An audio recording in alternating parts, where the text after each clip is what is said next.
Hello, in this video I'm going to walk through the complete workflow I use for creating game assets. Depending on the size of the studio or project, some steps may be done by one person or omitted altogether. Step 1. It all starts with an idea. If you're like me, you no doubt have your own tastes of what stuff you think looks cool. Mine comes from games I've played, films I've watched and other people's work. I like futuristic, sci-fi, mechanical, tech and mechs, weapons, artillery, vehicles, gadgets, imposing architecture, fountains, bridges, tanks, magic, medieval, fantasy environments and much more. Because of this, I have huge lists that I can pull from at any time I need to. Step 2. Gathering reference. Often the most overlooked but most important step is gathering reference. This can be easily done online with Google image search, ArtStation, Instagram and all. But you can also find a wealth of reference in everyday objects. You can curate your reference together into mood boards in Photoshop or PureRef and annotate specifically what the reference is for. Is it the shape, the mechanism, the material?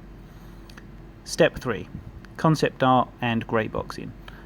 With all your reference properly done, you can try mixing a few ideas together as concepts. Whether you are a decent enough traditional artist to draw your ideas, or if you greybox them is up to you. Greyboxing is my preferred way of working unless I'm working to someone else's concept art, though I do sometimes sketch out my ideas crudely to show the rough shape and how things are attached. Step 4. High poly modelling and sculpting. If you have precise concepts, you can set them up as image planes to model to. This is often the case if you are working to a very specific design or brief, or trying to recreate a specific model of car. You can probably find the exact orthographic plans or blueprints online to work from. Sculpting is primarily for organic modelling, such as living things, human or otherwise, though it can also be used for things such as body armour, where there is a need for an organic or hybrid aesthetic. Step 5. Low poly retopology.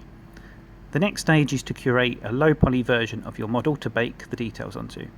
This can vary in difficulty depending on how you created your high poly, which is why it is important to both plan ahead and know which workflow you are going to be using. When making the low poly, it is also worth optimizing your topology as much as possible to reduce the poly count. With organic models such as Sculpt, retopologizing the model can be done a number of ways. With characters and creatures, you will need to topologize with deformations in mind. How the thing moves, where it needs to bend. If you don't have enough geometry somewhere that needs to deform, the mesh will clip through itself and give bad results.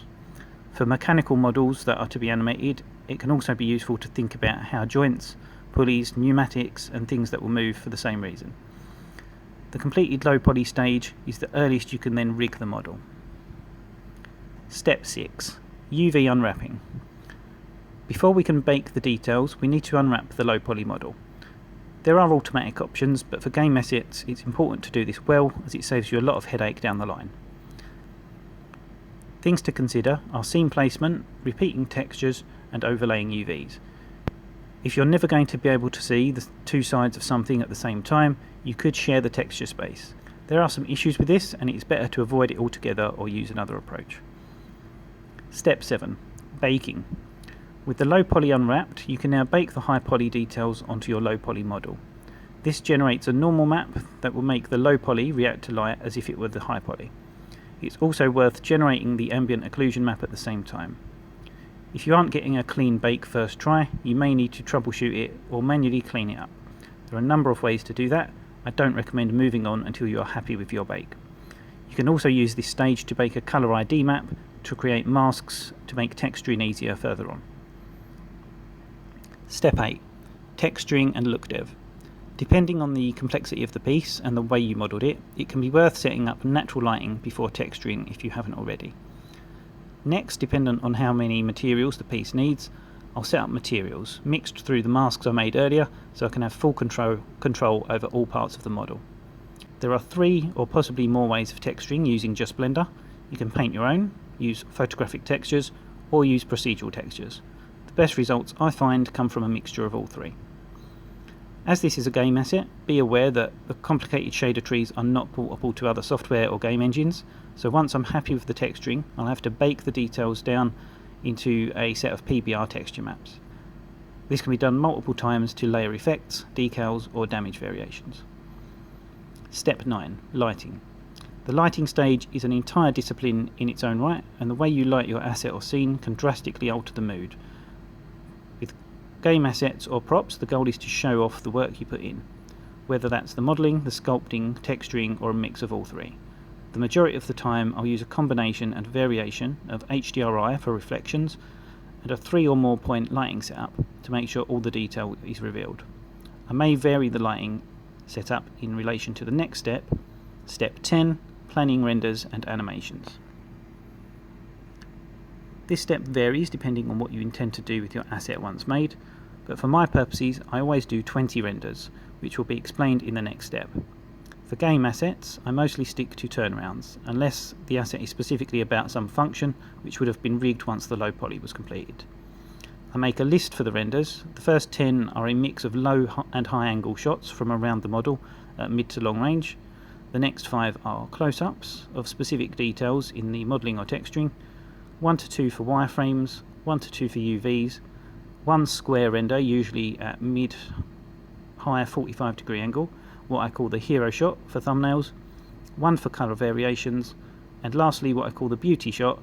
I usually model a specific backdrop or scene to place the asset in to give it some context, and alter or add lighting to enhance the look. Depending on the size of the model, wireframes and UVs can sometimes fit on one each.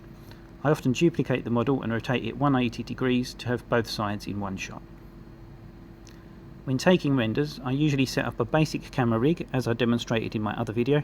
This makes the first 10 to 15 renders really easy. I split my view and move the shot around until I'm happy with how the light is hitting for that angle. The square render is done more or less the same way. Colour variations, wireframes and UVs I leave until last. For all the renders except the beauty shot, I usually render them with transparency and make a background in Photoshop. Sometimes I annotate one of the renders to give some more information about the function, or turn it into an advert for the item, usually written with some sarcastic humour thrown in. Step 11. Exporting and uploading. The models I create are done so with specific purposes already in mind. I'll be touching on this in another video, but what I mean is before I make it I knew what it was for. Practice, for my portfolio, for sale, for an art test, for 3D printing, for game engines or whatever other criteria. With that said, I know how I need to display it and in which formats for various platforms. The first 3 are always Sketchfab, ArtStation and CG Trader in that order. If there's animations, I upload those to YouTube before ArtStation so that I can link to Sketchfab Viewer and YouTube animations in ArtStation.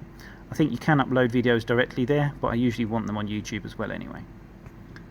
With Sketchfab, I generally have the best results with FBX format. The textures load correctly the majority of the time, so there's minimal fixing. I do tweak the HDRI lighting for environments and add any post-processing that gives it a good look. For ArtStation, I pick my best renders for the portfolio, with the best quality square render as the thumbnail. For CG Trader, they have a whole list of criteria that help your model rank higher, one of which is 20 renders, plus wireframes and UVs.